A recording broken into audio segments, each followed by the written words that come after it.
ายดีพี่น้องปายเนาะวันนี้จิวมาเฮียนเนาะหลังจากที่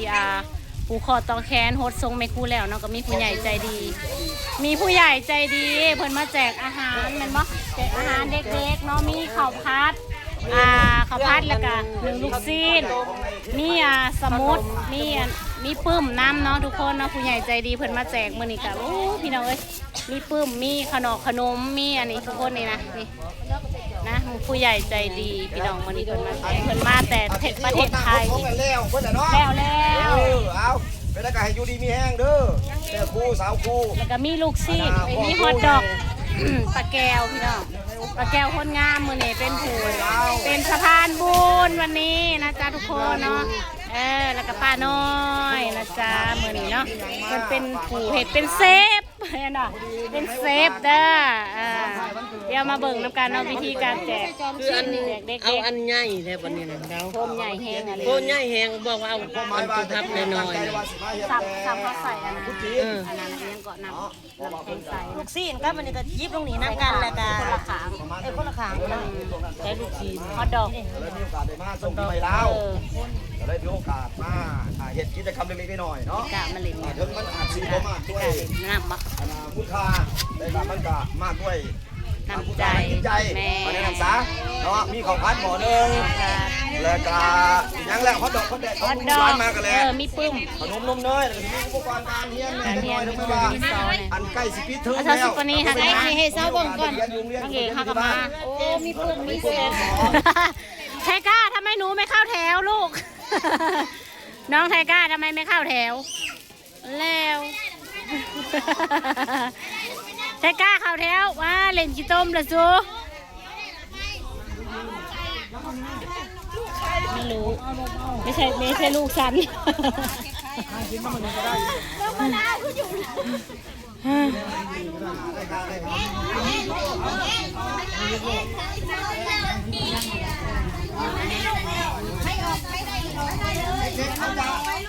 เขาจะรับประกาศเขาเลยบอกเพราะว่ามันมีหมดกันไปโอ้ไอ้กินข้าวก้อนจังเด็กพวกน้องนั่นเนาะอ๋ออะไรเฮ้ยน้ำกาจับให้เด็กน้อยเลยจับน้ำให้เด็กน้อยเลยได้ให้เพื่อนมาแจกน้ำเด็กๆนะแจกน้ำดีโดนะ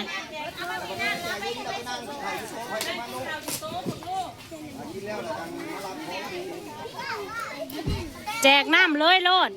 แจก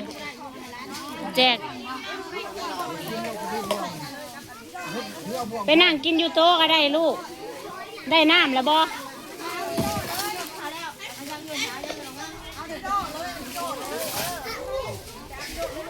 ใครไหนบอกใครกล้ามันพ่อขี้ต้มละบานนี่ลิงขี้ต้มก็อย่าให้มันจะอยู่เนาะนี่โอ้ยนาเคียนกับบัดมาร่วมโตกันกับลายอยู่เนาะนาเคียนบ้านเฮากันเนาะว่าเด็กน้อยบ้านเฮากันลายอยู่เนาะนี่มื้อนี้มีผู้ใหญ่ใจบุญเพิ่นมาแจกอาหารเด็กๆทุกคนเลยแล้วก็เป็นมื้อวันสงกรานต์เนาะเป็นมื้อปีใหม่วันสงกรานต์แล้วก็เด็กๆกับแบบว่าพากันปาร์ตี้กันมื้อนี้ทุกคนเนาะหลังจากบายซีสู่แค้นแม่คู่แล้วก็มีผู้ใหญ่ใจดีเพิ่นมาแจกอาหารทุกคน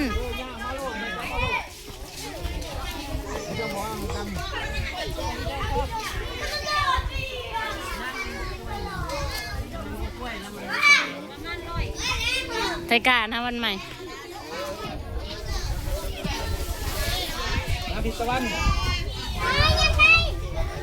ขยับไปเรื่อยๆลูกขยับไปเรื่อยๆขยับมาเรื่อย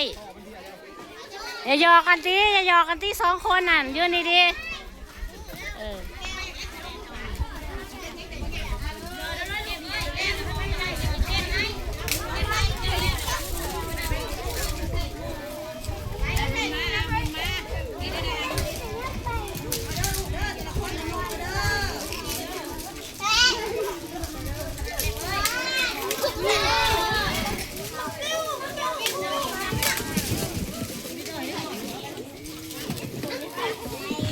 สิกินไม่ได้คอยกินเด้อลูกเด้ออย่าสิกินกัน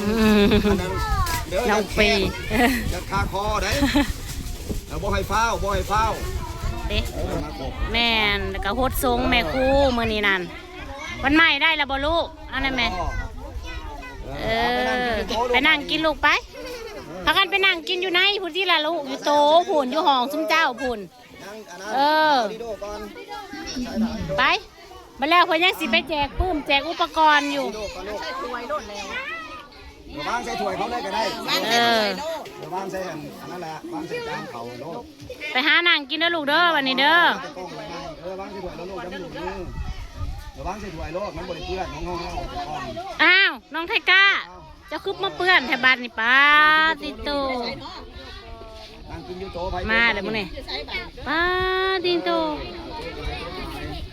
ไทก้าเฮ็ดแล้ว อันนั้นกินแล้วจังก้อนสิครับจังมาเอาอันน่ะปุ้มเอาขนมในลูกเด้อเพิ่นเฮ็ดเป็นของไว้เรียบร้อยแล้ว อร่อยบ่ลูกแซ่บบ่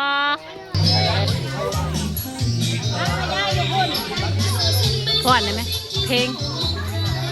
ไม่เป็นไรใช่ไหม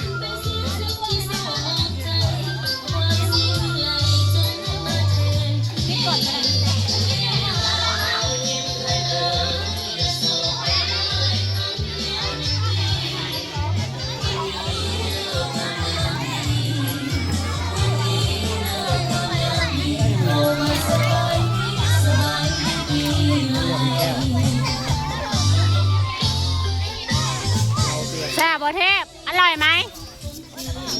แซ่บบ่ลูกเอาไปเฮ็ดยกโป้ดูยกโป้ยกโป้ยกโป้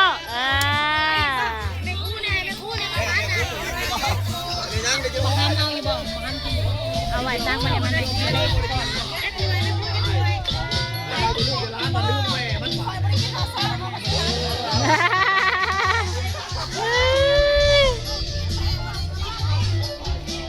ตั้งไว้ให้หน่อย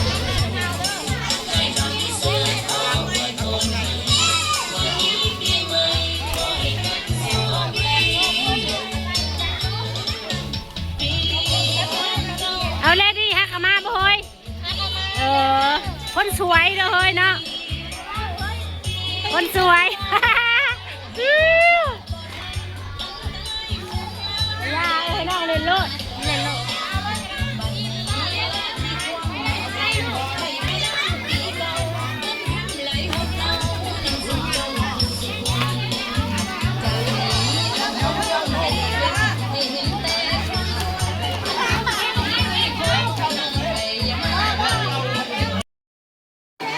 เพิ่นมีขนมมีอาหารการกินมีข้าวผัดมีฮอทดอกแล้วก็มีขนมพร้อมทุกคนเนาะ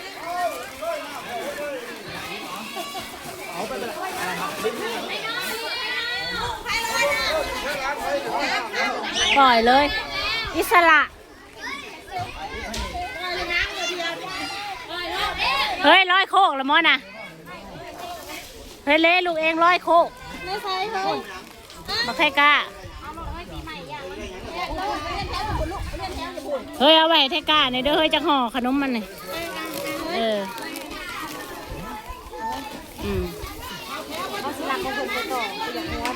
ฮะเปิดแล้วเฮ้ยอย่าปากนะเฮ้ยทำอะไรห่องานเด้มันสิจบเฮ้ยพี่ดอนส่งมาวันนี้บ่ได้ห่อบ่จิ้วเราอ่ะห่อให้เองนะเฮ้ยเอาสีแดงนั่นในทงหนึ่งด้วยเท้าก็กระเช้าบ่ปุ๊บนะเอามาแล้วเฮ้ย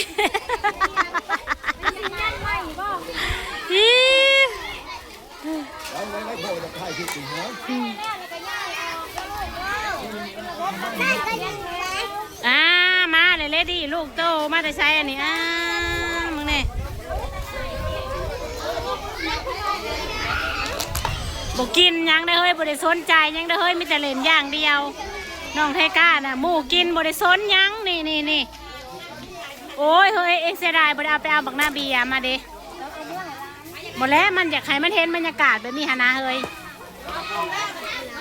เนาะ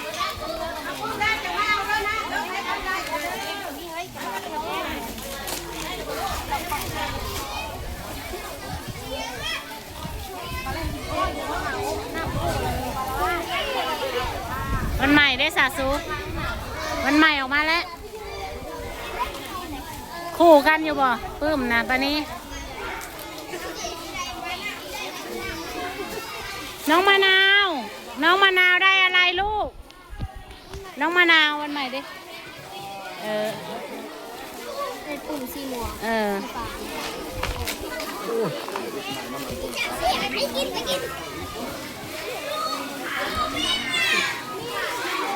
โอ้พากันได้ปื้ม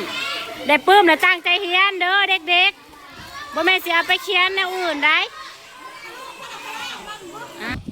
ตาม ขอขอบใจท่านผู้ใหญ่ใจดีเด้อที่แม่แจกข้าวพัดลูกซีนข้าวนม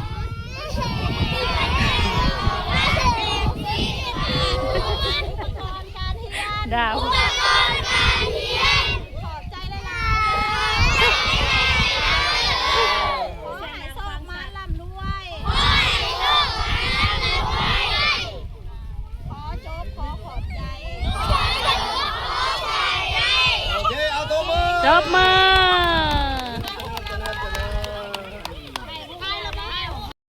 เด็กก็เริ่มเมื่อบ่แหละพี่น้องให้เขาสิได้เมื่อกัน